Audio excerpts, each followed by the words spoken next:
आपकी बैठकें हो रही हैं। आज मुख्यमंत्री ममता बनर्जी से भी आपकी एक बैठक है। आखिर क्या क्या शेड्यूल है पूरे दिन आज का बंगाल में? यहाँ पे जो संगठन के लोग हैं इनसे मिलेंगे और बंगाल में किसानों का क्या बेहतरी हो सकती है उसके लिए मुख्यमंत्री से बात करेंगे। और इशू एमएसपी यहाँ पे नहीं मिलती, उसके लिए भारत सरकार को चिट्ठियाँ लिखे यहाँ से। यहाँ का जो वेजिटेबल्स का किसान है उसका कैसे वो हो सकती है, ट्रांसपोर्ट सब्सिडी के माध्यम से उनकी वेजिटेबल्स के दाम उनके मिल सकते हैं। यहाँ पे जैसे कई स्टेट में ये हैं कि वहाँ हर महीने एक मीटिंग अधिकारियों के डीएम के साथ में होती है और वहाँ के जो फार्मर्स हैं उनकी मीटिंग होती है, तो यहाँ पे भी वो मीटिंगें शुरू हों। तो ये कई मामलों पे मुख्यमंत्री जी होंगे तो उनसे बातचीत करेंगे हम। लगातार आप लोग दिल्ली एनसीआर के बॉर्डर्स में आप लोग इसके खिलाफ किसान हाँ आंदोलन कर रहे हैं, आप लोग लगातार धरने में बैठ रहे जी, हैं। अब क्या बंगाल को भी आप लोग बंगाल में भी क्या इस तरह से कोई शुरुआत करने की सोच रहे कि ममता दीदी के साथ बातचीत करने के बाद? बातचीत होगी यहाँ के किसानों के, उसमें बातचीत होगी। यहाँ से जो 3 कानून हैं उनके लिए इनसे कहेंगे कि केंद्र सरकार को चिट्ठी लिखें।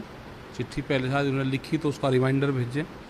तो इन कानूनों से किसानों को नुकसान है, एमएसपी पे कानून बने, ये गारंटी भारत सरकार दे तो यहाँ के किसानों को भी लाभ हो, क्योंकि यहाँ के किसान की एमएसपी पर खरीद नहीं होती, उसको लाभ नहीं मिल सकता।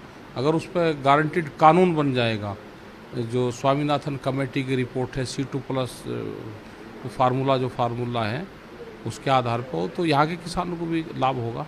आज कितने बजे मिलेंगे आप मुख्यमंत्री ममता बनर्जी से? उसमें तो 3 बजे के आसपास का टाइम है। कहाँ पे मिल रहे हैं सर?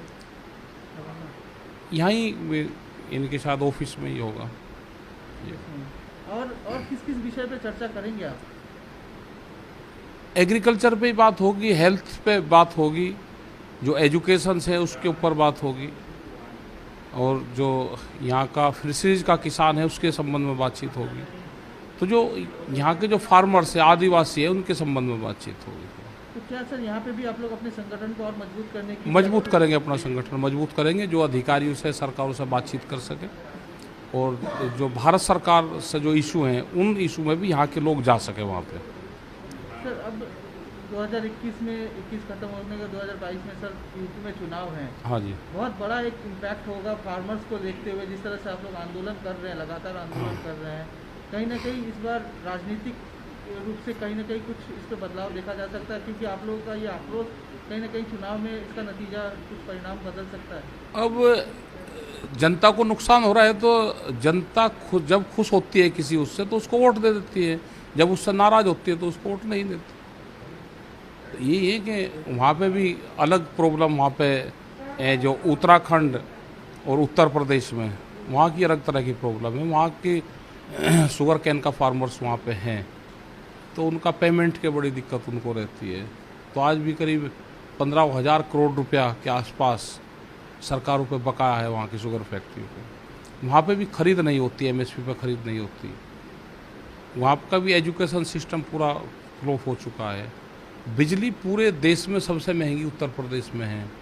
तो ये सारे सवाल रहेंगे, जब चुनाव आएंगे, लीडर गांव में आएंगे तो लोग उनसे क्वेश्चन करेंगे। क्या आप भी इस बार चुनाव में चुनावी रूप में आपको भी देखा जा सकता है सर? नहीं, हम चुनाव नहीं लड़ते, ये तो नॉन पॉलिटिकल है, ये तो सरकारों से पॉलिसी पे ही बात करता है। एक स्टेट से जाएंगे तो दूसरे स्टेट में वहाँ की क्या पॉलिसी है वहाँ पे लागू करवाना, बात करना सरकारों से। तो ये है कि यहाँ पे भी सरकार बनी है, पहले भी ममता बनर्जी यहाँ की मुख्यमंत्री थी और अभी भी है। तो ये है कि यहाँ के किसानों के लिए क्या और बेहतर कर सकते हैं, तो उन पॉलिसी पे बात करेंगे। ममता बनर्जी इस बार कह रही है कि वो बंगाल से बाहर अब और भी राज्यों में जाकर इस बार अपने पार्टी का और संगठन को और बढ़ाने चाहती हाँ, है। करना तो क्या आप लोगों चाहिए। का सपोर्ट रहेगा? तो हमारा तो, हम तो नॉन पॉलिटिकल है। हमारा रहे जो आदमी जैसा काम करते हैं, जनता अपने आप देखती है, भाई ये बहादुर है, लड़ी है, तो जब जाएगी तो लोग इनका स्वागत करेंगे।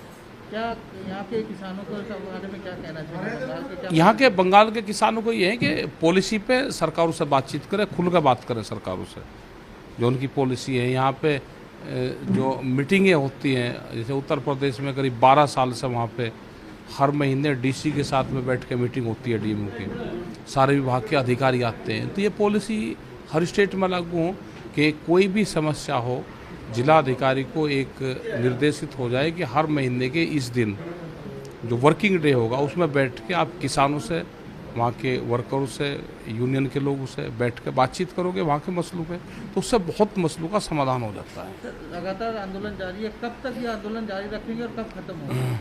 आंदोलन तो भारत सरकार जब तक चलाएगी, जब तक चलेगा। भारत सरकार जब तक 3 कानून वापसी नहीं लेगी, जब तक ये आंदोलन चलेगा।